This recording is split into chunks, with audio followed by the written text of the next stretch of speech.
Neeves Knives, I'm Jared, and we have some new stuff from Civivi.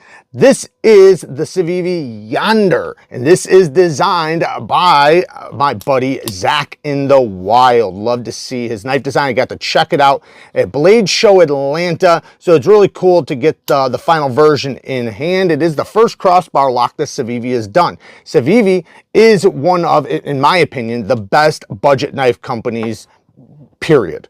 Especially when you consider their Sen cut line, they do incredible work, and even considering their heat treatments and everything, they do a great job. And this is, I chose the Damascus version, which is a a 10CR Damascus, which they do a really good job with. I have edge retention tested it, and it did phenomenal. You guys can go watch that video. I did that on the Vision. This one has a wood handle. What is the wood? This is a Gaborsha wood. Feels like a very lightweight wood, but it does have a nice texture, and I do like the color patterns. I do tend to like wood. I'm not always the biggest fan of them on knives, but lately I've been kind of coming around to it. You know, maybe it's my age, I don't know. But because wood was always used on older school knives, you know, I tended to stay away from them when it came to modern knives. But now I'm kind of liking that they're starting to add it. This has a reversible deep carry pocket clip that's inset with flat screws. Love to see that. T8 hardware all the way around except for on the clip. Like I said, crossbar lock, their first crossbar lock, no play any, I don't want to do that, no play any direction, very, very smooth. Happy to see that too, because a lot of companies with their first crossbar locks don't always necessarily get that. Like, don't get me wrong, it doesn't matter if a crossbar lock has a tiny, tiny hint of up and down or play, because, well, one, the lock bar typically will break in and engage and it'll go away. But even if it doesn't, it's not making the lock any weaker. The lock is still going to be super strong. But it is nice to feel it when it's rock solid like this. So, sharp control and plunge grind, really good job, Zach. I'm happy to see how he did that. He kept the plunge grind away from the edge. And, you know, I'm not sure how much he does sharpening or anything like that, but for somebody like me, I appreciate it. So you can see the edge is far away from right here, from the end of the plunge grind, because the plunge grind starts here, but it just drops straight down. So instead of slowly tapering it down to here, they just dropped it straight down, and it ends right there. So now you have this steel right here to sharpen off before you'll ever hit the plunge grind. So I'm very, very happy to see that. This geometry, by the way, I do believe that this one's even thinner than the one I got to try at Blade Show. Very thin, flat ground blade, nice and thin blade, period. And then, you know, the grind itself, man, very thin edge. And then this thing has, or I can get, a full 4-finger grip. Like, it's tight, like it's right there, like literally perfect. But I can kind of spread up if I really need to. Like if I had a larger hand, I could technically go over that, and it doesn't really bother me much, but I can actually hold it back. Yeah, my pinky's kind of hanging on for dear life, but I have enough leverage that I could totally bear down on this. I could totally be hard on it, you know, without it being an issue in my hand. The utility cuts are going to be phenomenal with this sheep's foot blade shape. I think they call it a reverse tanto, but to me it's just a sheep's foot. I don't believe in reverse tantos unless if this is sharpened right there. But, you know, hey, call it what you want. Oh, Zach's logo. Let's check that out. Okay, cool. There's Zach's logo. Awesome. Love to see that. And I love to see Zach doing some knife designs, man. That's, you know, he's an awesome guy. We have done videos together, and, you know, I love it. So good job, Zach. Nitpicks and negatives. To be honest, I don't really have much. Everything here. Oh, yeah, I do have one little nitpick and negative, and that is just that. So one, I want to say that the thumb studs are easy to get to. Before I make this nitpick, I want to make sure everybody knows the thumb studs are plenty easy to get to. I'm never going to have an issue flicking it whatsoever, and the close on it and opening is very well done. Like the D10's not super strong, but it's plenty good for this, and being the first one, I think they did a great job, and it's strong enough that when you close it, it sucks it back in. So, which is what you want, so it doesn't bounce out. So very easy to close, and it closed without bouncing out. But I do somewhat wish there was a chamfer right here so that my finger kind of just arches down to the thumb stud. I think that that would have been a nice, just a tiny, tiny little touch right there, just a little chamfer in the wood. That would have been really cool. But, you know, that's really my only little tiny nitpick. Everything else, you know, like I said, they did a great job on it, and Zach did a great job designing it. Let's get to the next one. Before we actually get to the next one, let's check out this new Keycoin really quick. So you just put your keys on there. It's kind of like a key bar. They have all the parts right here so that you can, you know, make it thicker or thinner. They give you a bunch of washers in there so you can separate your little tools that you might possibly put on a key bar. They give you a blue and a red one. So that's pretty cool. One for me, one for Kara. And, you know, yeah, I think that's a pretty cool little thing. And what's really cool is if they start creating tools that that go on this. I think that that would be really awesome if they had their own tools so that you could buy, I don't know, like a little utility blade or whatever, you know, because like Keybar has a ton of stuff you can put on theirs. Next is the new Sentinel Strike number 2. Now, this is the Sentinel Strike number 1, which I freaking loved this thing. But there's one big difference that besides the obvious. This one was D2, this one is Nitro V steel, which was one of my biggest complaints with that model was that it was D2. Now, being Nitro V, I think that's amazing. They do a really good job with their Nitro V. I love Nitro V. Super tough steel, great edge retention, great corrosion resistance.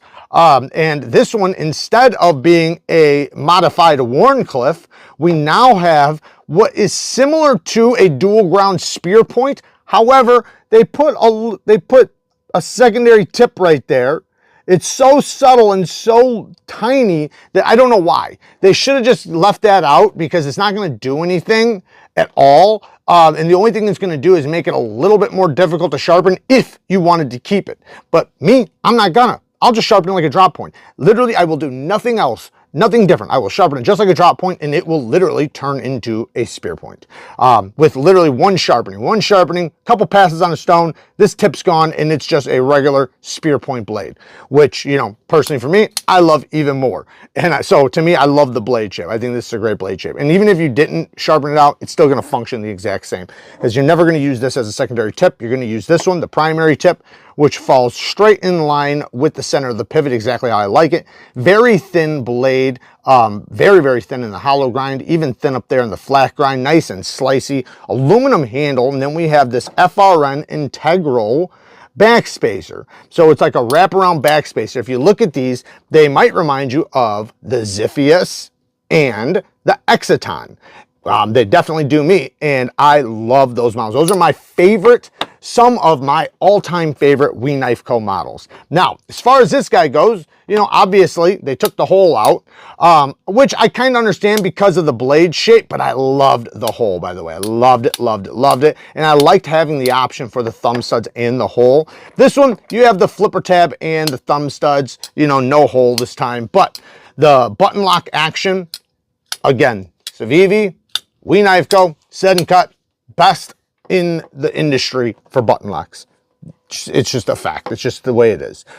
They have the best lock face geometry when it comes to conventional button locks. Yeah, there's some other button locks out there that are different, but as far as conventional plunge lock, button lock style locking systems on a knife, they're doing it the best. This thing is rock solid, bank vault solid, and even this one that's been used, you know, a bit and you know, has been, you know, I've had it since, I don't know, last year or something. It's still rock solid. And even the ones I've tested, hard use tested, are still rock solid. So this is, you know, amazing with, if you're gonna want a button lock, you're gonna want a reliable one that's solid, one that has good lock face geometry, and they do a good job.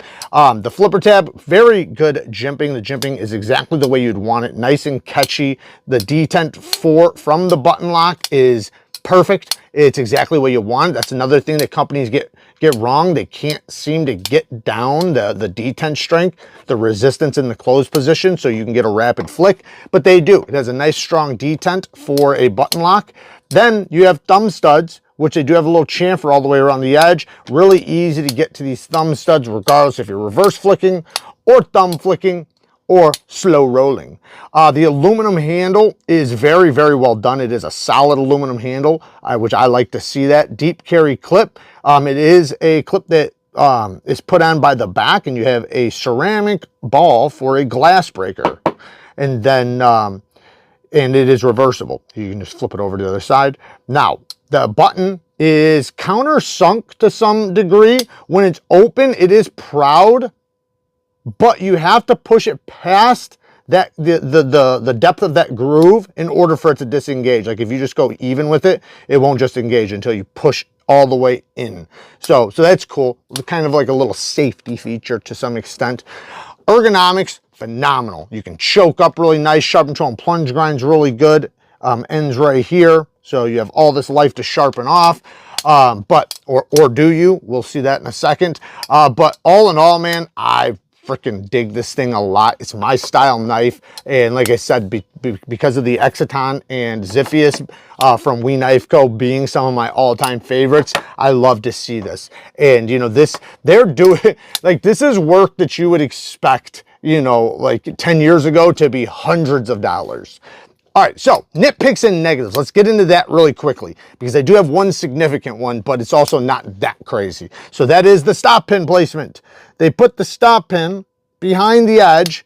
Now it's right there.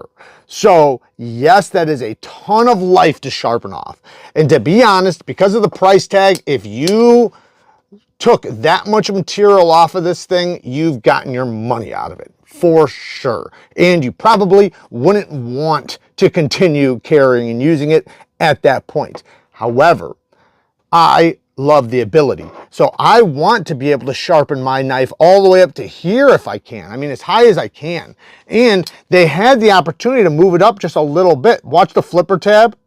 So that much room right there is exactly what they had. They could have moved it up just that little tiny bit, which wouldn't have did much, but it would have moved it to right there instead of right here. And I'm going with my nail. So it'd be like right here in the thicker portion. So right now it's sitting not only in the thinner portion, but it's also sitting in the space that I want to remove steel when I'm sharpening.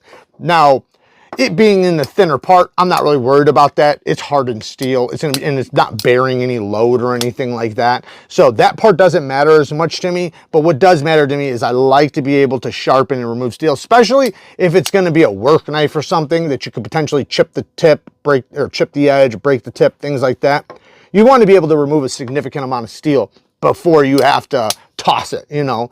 But why even give me such a great plunge grind, you know, where it's literally a perfect plunge grind and sharpening choil, and then put the stop in there. It's almost like it defeats the purpose. It's like there's so many times where they don't do a great plunge grind or sharpening choil, and then they do, and then they kind of ruin it. Not completely, like it's not ruined. You're going to get all the life you want out of it, but it's just the point is that you want as much life as you can get until you hit the plunge grind. But instead, they put it before you start hitting the plunge grind, at least the beginning of the plunge grind, which is what I'm always referring to. In this case, you know, you just got to be careful. If you sharpen back to there, you know, you'll see where you're about to get to, and then at that point, you know, you'll have to figure out what to do, whether or not you want to keep it or not. But like I said, that would be years down the road and a lot of life removed. My next nitpick is the T6s. Don't want to see T6s, give us T8s. They did the same thing on this guy right here. But, you know, not that big of a deal, but I just prefer T8s. They do have a T8 pivot, which is good to see. No detent lash. Like I said, rock solid lockup, ceramic caged bearings in the pivot. As far as any other nitpicks, the only other thing is I don't know why they put this secondary tip there. It almost seems accidental, but because I know it's not going to do anything. It's not going to matter. So, and there's no reason for me to keep it there. You know, you just might as well call it a dual ground spear point. I wonder what they are calling it. I'm actually curious of that. Let's see really quick. What are they calling it? They're calling it a drop point, actually. So I wonder why they put that secondary tip there. Maybe it's like not even, maybe they didn't even try. Maybe it's just because of the grind. So, hey, they call it a drop point. Hey, I'm going to call it a spear point, but, you know, hey, I'm not worried about that part. That part doesn't even matter to me because, like I said, one sharpening, that'll be gone. And I like to sharpen, so I have no problem doing that. But this thing did come ridiculously sharp.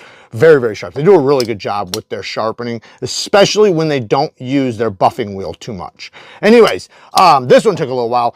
There you guys go. Work hard, stay tough. Till next time.